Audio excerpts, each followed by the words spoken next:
tema da mensagem de hoje é: para onde estamos indo? Você já se fez essa pergunta? Para onde estamos indo? Eu queria te pedir para você não se distrair, você ficasse conectado comigo o tempo inteiro, os voluntários não se movessem. É a última palavra do ano e eu não tenho nada de muito elaborado nesse sermão, mas eu tenho algumas verdades para compartilhar com você. Amém? Irmão, para onde estamos indo? Eu acho que todo mundo se faz essa pergunta de forma implícita, principalmente em novas estações. Tem uma mistura de euforia pelo novo, tem uma mistura de expectativa pelo novo, mas em meio a um ano como o que a gente está vivendo, eu acho que a expectativa ela está brigando por espaço, junto com medo, ansiedade, preocupação. Eu estava ontem assistindo alguns analistas financeiros falando sobre 2021, projeções econômicas para 2021. Então, alguns acreditam no Bitcoin, criptomoedas, outros acreditam nas reservas de ouro, outros acreditam que pode ter um colapso financeiro. Existem pessoas fazendo projeções políticas, mudança de cenários políticos, nações, mudanças de questões imigratórias, como vai ficar quando o Biden assumir, como vai ficar as próximas eleições. Tem pessoas fazendo projeções em todas as áreas, como é que vai ficar essa próxima geração, como a gente vai ver os sinais dos nossos filhos depois de um ano de isolamento forçado e estando dentro de casa todos os dias. Tem um monte de gente fazendo projeções em relação a um monte de coisa, em relação ao Covid, vai ter mutação, não vai, transmite mais rápido, a vacina funciona, vai ter algum tipo de alergia ou alguma coisa do tipo. Eu vi um médico falando, olha, eu tive uma reação instantânea quando eu me vacinei. Primeiro brasileiro a se vacinar na França, se eu não me engano, ou no Reino Unido. Perguntaram para ele qual foi a reação, ele falou alegria e alívio. A grande verdade é que está todo mundo tentando projetar o que vai acontecer no próximo ano, e eu tenho uma palavra para você está comigo? Irmão, isso é muito poderoso, e essa palavra não serve só para o 2021, mas para cada nova estação que você entrar. Existe algo dentro de nós que está o tempo inteiro tentando deixar a gente ansioso ou preocupado com para onde estamos indo. Agora, a verdade é que tudo que a gente precisa, guarda isso em nome de Jesus, tudo que a gente precisa no início de cada nova estação é entender a visão que Deus tem. Irmão, Deus não tem compromisso com a porta que Ele não abriu. Você pode repetir isso comigo? Diga, Deus não tem compromisso com a porta que Ele não abriu. Então, para onde a gente está indo? Eu não sei. Mas eu preciso discernir quais portas Ele abriu, porque aquelas que Ele abriu, ninguém fecha. Eu não sei em 2021 como vai ser, mas uma coisa eu sei, irmão, tempos gloriosos estão a caminho. É a nossa declaração de fé. Não é um slogan evangélico, não é uma frase positiva gospel, mas é uma verdade bíblica. Tempos gloriosos estão a caminho. Mas antes de falar sobre isso, eu queria só abrir um parênteses aqui. Eu sei que foi um ano difícil, tem muita gente calejada, tem muita gente carregando as marcas do que a gente viveu nesses últimos tempos, mas eu queria te lembrar, eu preciso te lembrar, irmão, que as nossas guerras são temporárias. Você pode dizer isso para quem está do seu lado? Diga, nossas guerras são temporárias. Eclesiastes 8:5 diz, pois o coração sábio saberá a hora e a maneira certa de agir. Pois há uma maneira certa e também uma maneira certa de agir para cada situação. O que eu quero te lembrar como pastor hoje é que a gente não pode esquecer que os heróis da fé que nos inspiram viveram tempos adversos como o que a gente está vivendo. O que eu quero te lembrar é que a história continua sendo escrita e nada de novo acontece debaixo dos céus. Existe perseguição contra a igreja? Sempre houve. Existem tempos difíceis? Sempre existiram. Existem tempos de crise? A crise sempre aconteceu. Talvez não para todo mundo no mesmo período, mas ela sempre esteve lá, irmão. Existe dúvida em relação ao futuro? Sempre houve também. O que eu quero te lembrar é que a gente nasceu para esse tempo. Você pode declarar isso comigo em nome de Jesus? Diga, Deus me trouxe para esse tempo. A gente nasceu para isso. Por que não outros pastores? Por que não outras famílias? Por que não uma outra geração? Porque você nasceu para esse tempo. Irmão, se Deus não te colocou em outro século, mas permitiu que você nascesse hoje, é porque você já carrega em Deus tudo que você precisa para romper. André, mas os tempos são difíceis, sempre foram, irmão. A nossa firmeza, segurança, o nosso refúgio não está na circunstância, na estação, não está na geografia, não está na economia. O salmista diz, olha, mesmo que eu ande por vales de sombra e morte, mal nenhum eu temerei, porque tu estás comigo. Eu só quero te lembrar que a nossa segurança, a nossa alegria, sempre teve a ver com quem está com a gente, não por onde a gente anda. Como é que vai ser? As portas vão se abrir, as fronteiras vão se abrir, a economia vai voltar? I don't know. De verdade, eu não tenho a menor ideia. Mas não tem espaço para 1 centímetro sequer de dúvida de que esse vai ser o ano mais poderoso da nossa história. Irmão, lembra de Abraão? Abraão, o pai da fé, abriu mão de toda a segurança, de tudo que tinha, foi para um lugar que ele não sabia qual era, não podia ter um filho, Deus transformou ele no pai de multidões. Lembra de Moisés? Moisés teve que enfrentar Faraó, Moisés teve que enfrentar exércitos, deserto, fome, sede, calor, frio. Mas se não fosse Moisés, não haveria libertação do povo. Lembra de José? José teve que liberar o povo em tempos de seca, mas ele teve que sobreviver ao cativeiro, aos irmãos, à perseguição, a Potifar e a mulher de Potifar, que eu acho que de todos eles era o pior inimigo. Lembra de Jesus, irmão? Jesus teve que enfrentar traição, humilhação, vergonha, dor, cruz, mas ao terceiro dia ressuscitou e hoje está sentado ao lado do Pai. Você pode falar para quem está do seu lado? Diga assim, keep calm. A gente vai passar por essa também. Eu só queria abrir esse parênteses antes de falar sobre qualquer coisa, porque eu sei que está uma mistura no meio da nossa geração. Tem gente que está feliz e eufórico com tudo que está vivendo, e tem gente que ainda está um pouco ansioso, preocupado. Irmão, eu só vim aqui para te despertar e te lembrar, guerras são temporárias, mas existe em Deus uma palavra para nós que é de vida eterna. Crises são temporárias, elas passam. Daqui a algum tempo a gente vai lembrar de 2020 como os nossos avós lembram da Segunda Guerra Mundial. Só que não tem mais ninguém preocupado com o barulho de uma sirene, ou de uma bomba caindo, ou dos submarinos na costa. Ninguém mais lembra do dia D como se fosse algo eminente. Fez parte da história, aconteceu, mas não nos preocupa mais. Eu estive em Israel no ano passado, eu estive no Museu do Holocausto. Eu vi cenas que eu nunca vou me esquecer, eu vi imagens, fotografias, que elas nunca vão ser esquecidas. E para cada família judia que passou por aquilo, irmão, isso nunca vai ser esquecido, as marcas estão lá. Mas, mesmo que o nosso choro dure uma noite, a alegria vem pela manhã. Você está comigo ainda? Diga amém. Salmos 27, o salmista diz, pois no dia da adversidade ele me guardará protegido em sua habitação.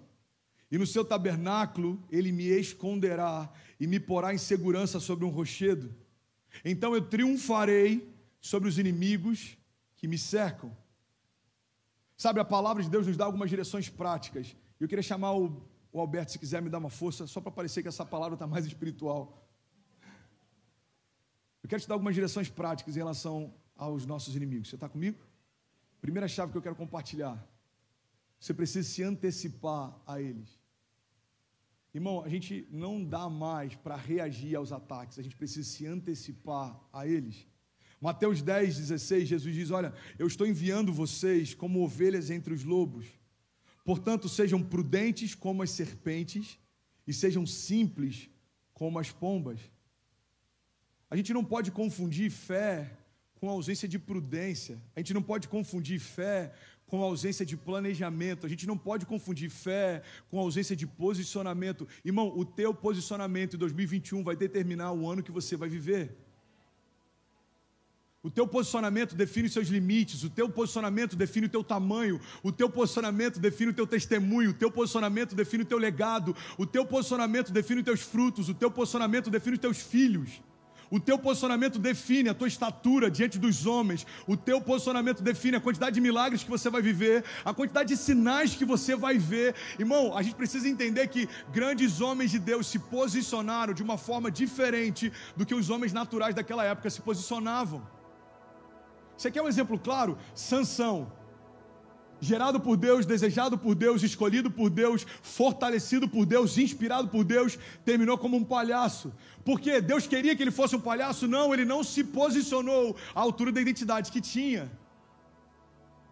Davi, um homem segundo o coração de Deus, homem forte em batalhas. Saul matou milhares, Davi matou dezenas de milhares. Ele era pequeno em estatura, mas ele era grande diante dos homens. Tinha um coração segundo o coração de Deus. Foi encontrado no meio das malhadas. Nem o seu pai cogitou chamá-lo para o dia em que o óleo foi derramado sobre o próximo rei.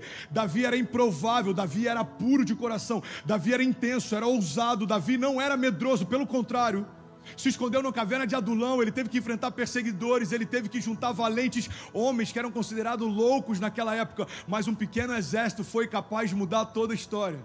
Mas, um dia, mesmo tendo todas as mulheres que podia à disposição, desejou uma que não era sua. A palavra de Deus diz, olha, a espada jamais se apartará da tua casa, Davi. Você foi perdoado, mas você vai colher as consequências do teu posicionamento. E aquilo que você fez em secreto, você vai colher de forma pública. Todas as concubinas de Davi, colocadas numa tenda diante do palácio, sendo possuídas diante dele. André, onde é que você quer chegar? Eu quero chegar num ponto simples. Nós construiremos um legado à altura do posicionamento que a gente tem. Qual é o tamanho de 2021? É o tamanho dos passos de fé que você vai dar.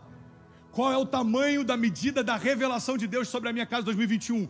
É proporcional à fome que você vai apresentar para Ele no teu tempo secreto. Irmão, a gente deseja céus abertos, mas continuamos com a Bíblia fechada. Desejamos um mover sobrenatural, mas continuamos com medo daquilo que é natural. Desejamos que Deus abra as comportas dos céus, mas na hora de ofertar a gente conta as migalhas que vai entregar. Nós desejamos muito, mas a verdade é que fazemos pouco. Muitas vezes. André, mas a graça me diz que eu não preciso fazer. Não, a graça diz que você não poderia se perdoar a si mesmo, e Jesus te perdoou. O único que poderia te acusar preferiu se entregar por você. Mas depois que fomos salvos, precisamos sim fazer alguma coisa. Irmão, eu quero te lembrar que 2021 pode ser o ano do maior romper da tua história. 2021 pode ser o ano da maior quantidade de milagres que os seus olhos já viram. 2021 pode ser o ano em que Deus virou uma chave, pode ser um divisor de águas. 2021 pode ser o ano do maior romper profético sobre você. Um ano em que você vai ver o sobrenatural, vai ouvir o som dos céus. 2021 pode ser o ano, ou pode ser mais um ano. André, mas o ano está sendo difícil. Sempre foi, irmão. As guerras são temporárias. Elas passam, mas os frutos delas ficam, os despojos de guerra ficam. Faz sentido para alguém? Alguém está comigo? Uma coisa que eu nunca vou me esquecer. Irmão, alguém poderia deletar o meu podcast amanhã. Eu não tenho até hoje login sendo meu podcast. É um voluntário que faz no interior de São Paulo. A gente só se encontrou pessoalmente uma vez. Mas ninguém vai poder apagar do meu coração a memória de que no ano mais difícil da minha geração, Deus tocou pessoas de uma forma sobrenatural. O podcast que mais tocou pessoas no Brasil sobre religião e espiritualidade. Por quê? Porque quando estava todo mundo indo para sítio descansar, nós falamos, a gente não vai parar de pregar em tempo e fora de tempo. Eu vi alguns amigos meus que pregam em várias conferências, se escondendo no período, eu vou aproveitar para cuidar da minha família, ok, mas quem vai cuidar das outras famílias? Porque pregar que o tempo difícil está cessando é fácil. Difícil é se levantar durante a tempestade e falar, ei, aquietai-vos e sabei que existe um Deus. Não se abata, não desista. Qual é a marca que a gente está levando como igreja? Que em meio a toques de recolher a gente não parou de pregar. Em meio a dificuldades, sejam financeiras ou quaisquer que forem, a gente não parou de pregar. Irmão, então, se você olhar para os nossos frutos hoje, mesmo que para alguns sejam pequenos, a gente sabe o peso de cada um deles e quanto custou. Ver cada família aqui, a gente vai ter um bebê sendo apresentado no final do culto, Silvão. A gente está vendo famílias aqui que foram tocadas por Jesus pela primeira vez nessa igreja. Tem algumas pessoas que nasceram na fé nesse lugar. Lugar de recomeçar, lugar de se conectar com Deus, lugar de ser liberado. A igreja não é só um hospital, irmão. A igreja é um centro de liberação de destinos. Você não está aqui só para ser cuidado, você está aqui para ser cuidado e cuidar também. Você está aqui para ser liberto e libertar também. Você está aqui para ser tocado e tocar também. Nós somos o perfume de Cristo espalhado sobre as nações. Nós nos tornamos a mensagem, cartas vivas. E as guerras são temporárias. Mas o nosso posicionamento vai definir o que a gente vai colher. Olha para Sansão, olha para Davi, olha para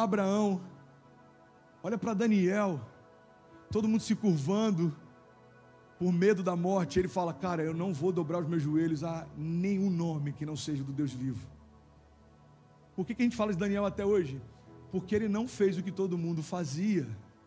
Por que a gente lembra da oferta da viúva até hoje? Porque ela deu tudo o que tinha, mesmo que fosse pouco diante do que todos davam, ela deu o seu melhor, e a Bíblia até hoje fala da oferta dela. Por que a gente fala da mulher do fluxo de sangue? Irmão, quantos milagres aconteceram? A Bíblia diz que não existe papel disponível no mundo para contar a respeito de todos os milagres que Jesus fez, mas nos evangelhos a gente não chega a 40 milagres expressos, relatados. E por que aquela mulher entrou nessa lista?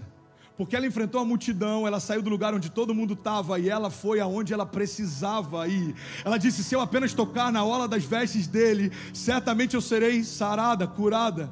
Então não pergunta para Deus por que a cura não vem, se você não se expõe no meio da multidão para clamar pela cura. Não pergunta para Deus, irmão, por que o milagre não acontece se você ainda não está clamando por ele. A palavra de Deus diz, clama a mim e responder-te-ei, anunciar-te-ei coisas grandes e insondáveis que não sabes. Em outra passagem a palavra de Deus diz, olha, se o meu povo que se chama pelo meu nome se humilhar e clamar e se arrepender dos seus maus caminhos, eu, Senhor, perdoarei os seus pecados, eu sararei a sua terra. Existe cura, existe perdão, existe liberação, mas tem que haver arrependimento, irmão, tem que ter clamor, tem que ter busca. Lembra de Zaqueu? Zaqueu, ele era cobrador de impostos, ele era mal visto, ninguém gostava dele, ele era aquele homem que chegava nas casas, nas empresas, nos comércios, e ele tirava aquilo que os caras tinham, talvez o pouco que tinham. Zaqueu, ele era uma representação do Império Romano, ele não era o cara que você queria ter num jantar de final de ano, ok? Imagina o imposto de renda sendo representado em uma única pessoa. Era Zaqueu sentado no teu Natal. Você não vai querer ir lá. Mas quando Jesus entra na casa dele, o arrependimento chega. Guarda essa chave, irmão. Ele fala, Senhor, se eu fiz mal a alguém, eu quero restituir.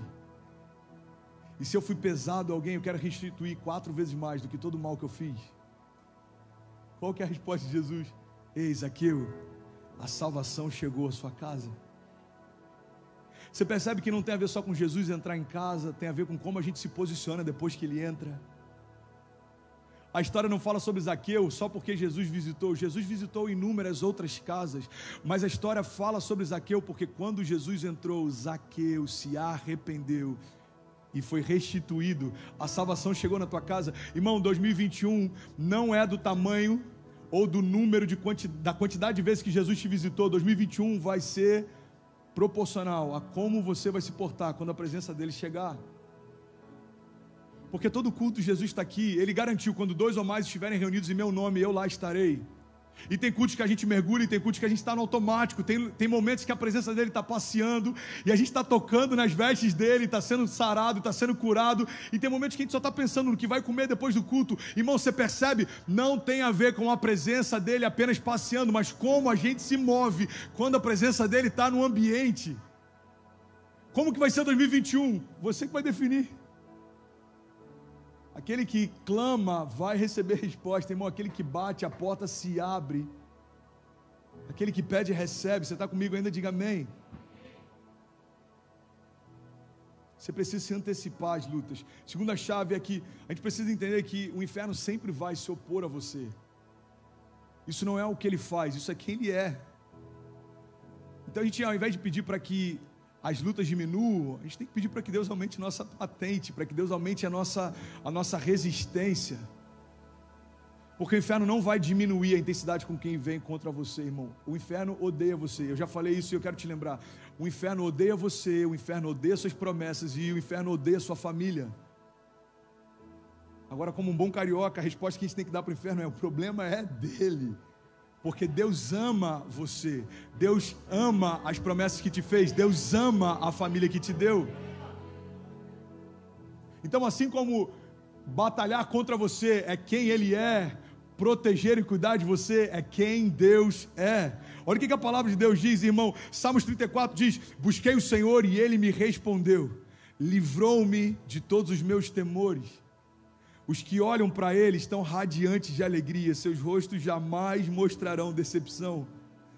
Esse pobre homem clamou e o Senhor ouviu e o libertou de todas as suas tribulações.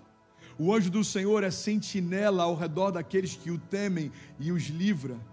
Provem e vejam como o Senhor é bom, como é feliz o homem que nele se refugiam.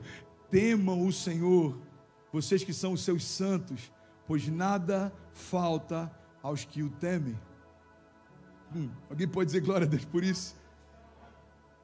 Terceira chave que eu quero compartilhar sobre as lutas que a gente enfrenta é que o inferno sempre vai tentar enfraquecer a fé que Deus está colocando em você. Irmão, você vai sair desse culto com uma porção de fé, o inferno vai tentar roubá-la na primeira esquina que você virar. Você vai terminar esse ano recebendo uma porção de fé, o inferno vai tentar roubar isso de você nos primeiros dias do próximo ano. Efésios 6,10 diz: finalmente fortaleçam-se no Senhor e no seu forte poder, vistam de toda a armadura de mal para poderem ficar firmes contra as ciladas do diabo. Salmos 9,9 diz: o Senhor é refúgio para os oprimidos, Ele é uma torre segura na hora da adversidade. Os que conhecem o seu nome confiam em Ti, pois Tu, Senhor, jamais abandona os que Te buscam. Você está comigo ainda? Diga amém. Eu tenho mais alguns minutos, eu posso falar sobre José para a gente finalizar essa mensagem? Eu abri um parênteses só para te lembrar que guerras são temporárias. Mas o tema da mensagem de hoje é: para onde estamos indo? Irmão, pega essa chave em nome de Jesus. Eu acredito que em toda a história bíblica, o personagem que mais pode ensinar a gente nesse período que a gente está vivendo é José. Por que, André? Porque José não sabia para onde estava indo, mas José tinha uma chave. Essa chave é muito poderosa. Toda a minha mensagem, se você esquecer de tudo que eu preguei, lembra disso, por favor. Qual era a mensagem central da história de José? O meu destino não está nas mãos de ninguém. Ponto. Cara, isso é muito forte. Pega essa chave, irmão. Eu vivi isso ano passado. Pessoas podem tentar parar você. Você tem que ter esse entendimento. O meu destino não está nas mãos de ninguém. Imagina que seu destino é isso aqui. Isso aqui é o seu destino, ok? Do lado de fora tem pessoas tentando pressionar você, desanimar você, mas o meu destino não está nas mãos de ninguém. José, irmão, foi vendido pelos próprios irmãos. José ia ser morto pelos irmãos. Por que não mataram José? Porque eles tiveram misericórdia? Não.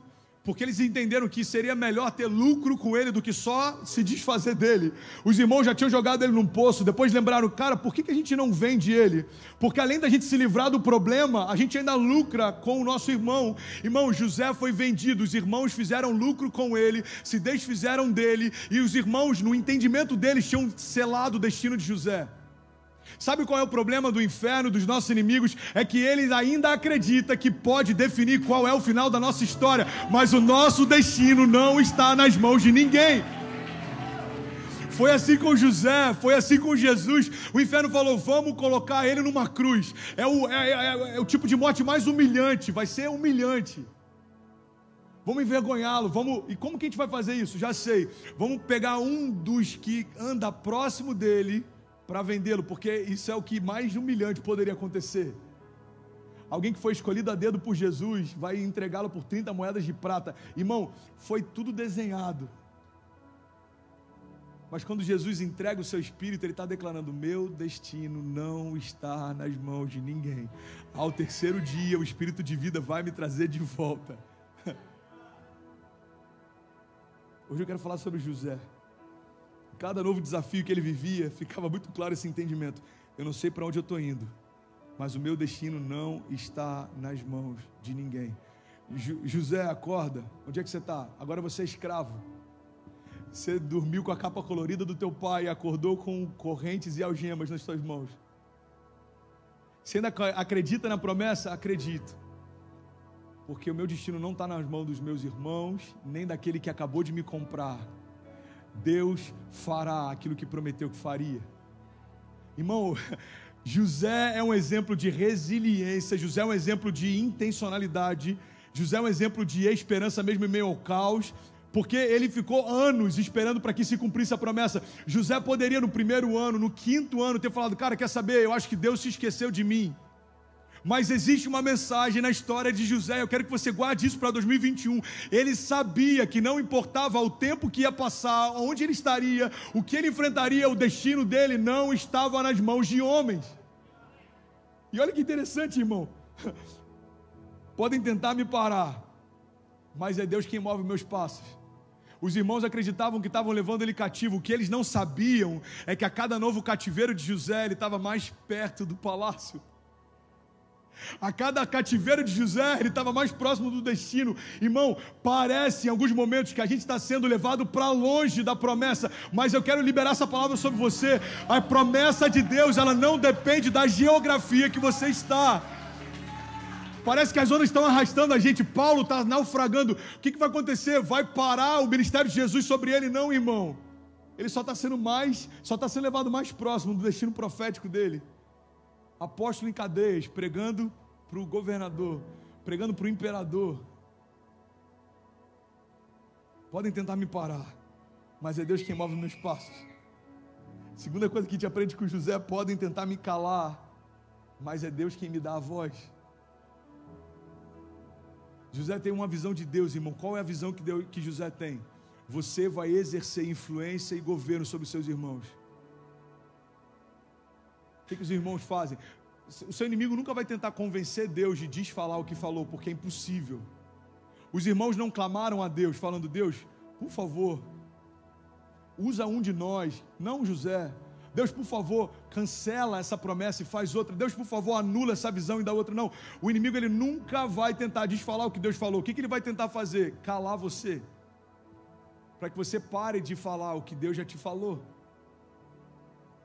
Irmão, há alguns anos eu comecei a fazer essa declaração e eu nunca mais vou parar.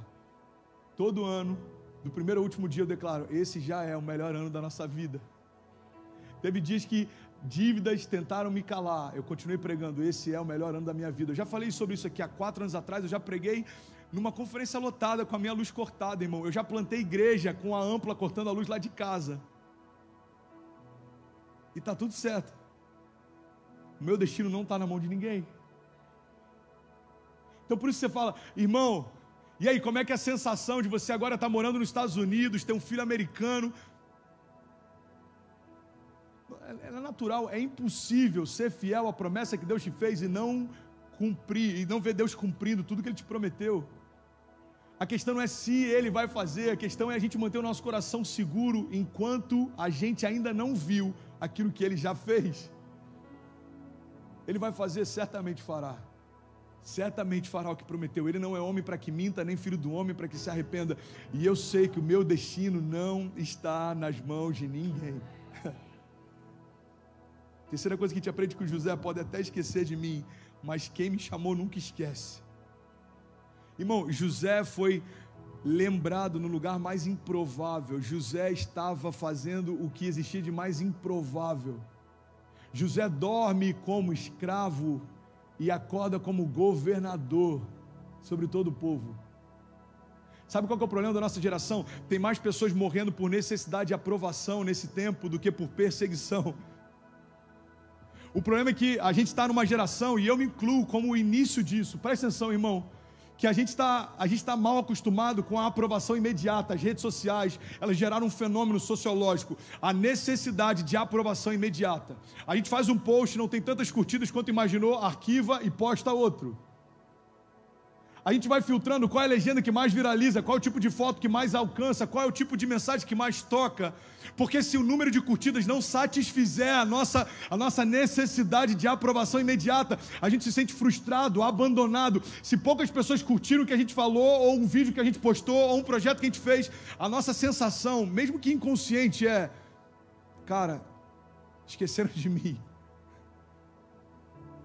Só que José, numa época que não tinha redes sociais e que de fato parecia estar esquecido por anos dentro de um cárcere, ele está ensinando algo para a gente. Não importa se parecem que esqueceram de mim, quem me chamou jamais se esquecerá. Cara, essa palavra é tão forte, e eu estou finalizando ela. Guarda isso, irmão, guarda isso. pode uma mãe que amamenta o seu filho se esquecer dele? Eu, todavia, jamais me esquecerei de você, diz o Senhor. É tão louco a ideia de imaginar Kezinha esquecendo de Benício, mas Deus está falando, mesmo que isso aconteça, eu jamais me esquecerei de você, diz o Senhor. Irmão, se isso não der segurança para a gente em dias difíceis, o que vai dar? Eu quero que você guarde isso não como uma palavra de encorajamento só, mas como um fundamento da nossa fé. Qual é um dos fundamentos da nossa fé? O Deus de paz guardará os nossos corações em toda e qualquer circunstância.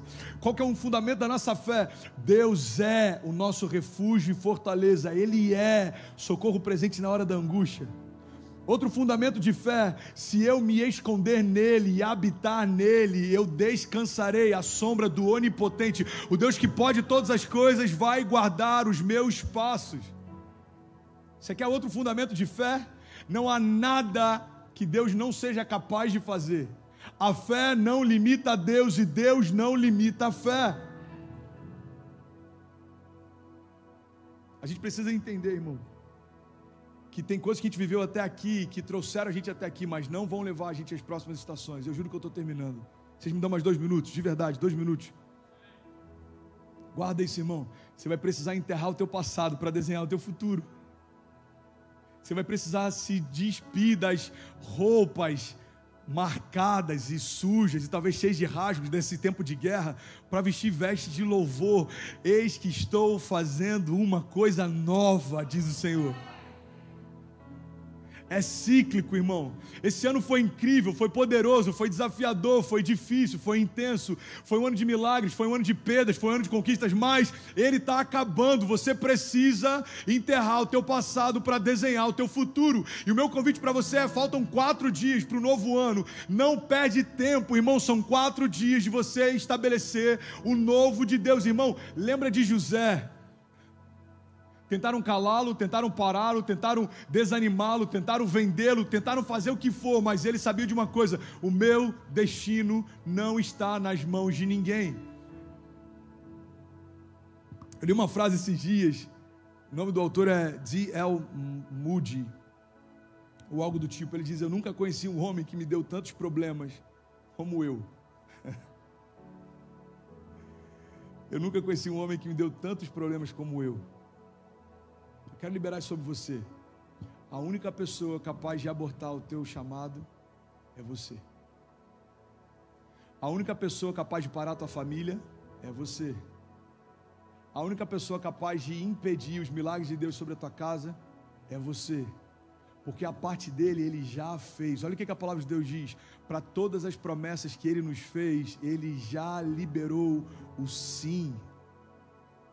Nós só proclamamos o amém, ou seja, assim seja. E eu quero liberar algumas palavras sobre você, e eu queria te convidar a gente orar em concordância. Assim seja. Você está comigo? Você pode ficar de pé no teu lugar? Fica de pé no teu lugar. Guarda isso, irmão. Você está ouvindo isso de alguém que tem propriedade. Eu já enfrentei perseguição. Tentaram calar minha voz, Deus me sustentou. Eu já enfrentei humilhação. Tentaram parar a minha família, Deus nos restaurou. Eu já enfrentei falência. Meus pais passaram por um período em que os agiotas tiraram tudo da nossa casa. Deus restituiu. Se eu fosse falar minha história aqui, de alguns aqui, se a gente fosse dar o microfone, ia parecer que era o Joseph Klimber, né, mano? Você já passou por tudo. Enfrentei leito de hospital, endocardite bacteriana aguda, mortalidade de 1:3, bipolaridade gestacional, a gestação da Cecília foi conturbada. Já enfrentei falência, perseguição ministerial, desonra, já enfrentei períodos de falta. Mas uma coisa estava sempre presente no meu coração, esse entendimento: o meu futuro não está nas mãos de ninguém. E se tentarem calar a tua voz, foi Deus quem me deu ela desde o princípio. Ninguém pode remover aquilo que Deus já estabeleceu. Mas e se tentarem parar você? Deus é aquele que sustenta e move os meus passos. Os inimigos que vêm contra mim por 7 caminhos, eles fugirão. Nenhuma arma forjada contra você prosperará. Podem 1000 cair ao teu lado, 10.000 à tua direita, você não será atingido. Existe um refúgio em Deus. A palavra nos garante. Feche teus olhos, eu quero liberar a palavra sobre você. A palavra de Deus nos garante que se ele não guardar a cidade, em vão vigia o sentinela. Irmão, não é a nação que você está que define a prosperidade que você tem. Você que está aqui nos Estados Unidos, você que está me ouvindo na Suíça, você pode estar em Genebra, você pode estar nas Ilhas Caimã, você pode estar em qualquer lugar, irmão. Você pode estar em Mônaco. Não é a geografia que você está que define a prosperidade que você tem. Se não é Deus quem edifica, em vão trabalham aqueles que edificam. Deus é por nós. Quem será contra nós? Eu quero liberar essa palavra sobre você, irmão. O seu destino não está na mão dos seus inimigos. O teu destino não está na mão de nenhuma pandemia. O teu destino não está na mão de nenhum indicativo financeiro. O teu destino não está na mão de nenhum agente da imigração. O teu destino não está na mão de nenhum político ou empresário. O teu destino não está na mão do seu patrão ou do seu sócio. O seu destino não está na mão de nenhum homem que aparentemente esteja sobre você, porque acima de todo nome que se possa mencionar, existe um nome sobre todo nome, e diante desse nome todo joelho se dobrará, e toda língua confessará que só Ele é Deus. André, eu preciso de uma promoção. O teu destino não está nas mãos de ninguém. André, eu preciso que as fronteiras se abram. O teu destino não está nas mãos de ninguém. André, eu preciso que alguém me ajude. O teu destino não está nas mãos de ninguém. O teu destino foi colocado nele, irmão. O autor e consumador da nossa fé. Autor e consumador da nossa fé. Feche teus olhos, curva tua cabeça em nome de Jesus. Pai, nós te rendemos graça. Esse ano foi um ano incrível, Pai. Que ano poderoso, a gente nunca vai se esquecer. Que ano frutífero, que ano próspero. No ano da seca frutificamos 100 vezes mais, avançamos, nada nos paralisou, nada nos impediu de romper, Pai. Mas a gente enfrentou algumas marcas. A gente coloca aos teus pés todas as feridas, Pai. Nós colocamos aos teus pés todas as marcas de guerra. Colocamos aos teus pés todas as nossas vestes marcadas, manchadas. Nos dá novas vestes, vestes de louvor. Vestes de louvor. Eu declaro em nome de Jesus sobre cada família aqui representada um tempo de dupla honra. Onde havia vergonha, que haja dupla honra de Deus. Onde havia medo, que haja ousadia em Deus. Onde havia preocupação, que haja convicção em Deus. Onde havia desânimo, que haja esperança em Deus. Onde havia doenças, que haja cura em Deus. Onde havia dúvidas, que haja uma firme convicção. Deus é por nós, quem será contra nós? Nós declaramos, Pai, o nosso destino está nas suas mãos, seguro em suas mãos. Nós declaramos em nome de Jesus para o céu ouvir, para a terra ouvir e para todo o inferno ouvir, Pai. Não somos mais nós quem vivemos, mas Cristo vive em nós. Cristo vive em nós. Feche teus olhos. Enquanto o louvor ministra, eu queria te fazer um convite, irmão. A gente ainda tem alguns dias, mas simbolicamente a gente está no culto da virada. Eu queria que você aproveitasse esse momento agora, de olhos fechados, com a sua cabeça curvada. Lança sobre Ele toda a tua ansiedade. Ele tem cuidado de você. Lança sobre Ele as suas dúvidas, os seus medos. Lança sobre Ele agora. Começa a liberar palavras. Pai, eu te apresento os meus medos. Aqui estão os meus gigantes. Essas são as minhas impossibilidades. Deus, eu tenho enfrentado isso, mas eu creio. O Senhor me guardará como um refúgio seguro, escondido dos meus inimigos. O Senhor vai me dar renovo nesse ano. Eu te agradeço, Pai. No ano da maior crise da minha geração, eu vou viver o maior romper da minha história. Aproveita esse momento para gerar o teu próximo ano, irmão. Palavras não são só palavras. Palavras não são só palavras. Feche teus olhos em nome de Jesus. Faça isso agora.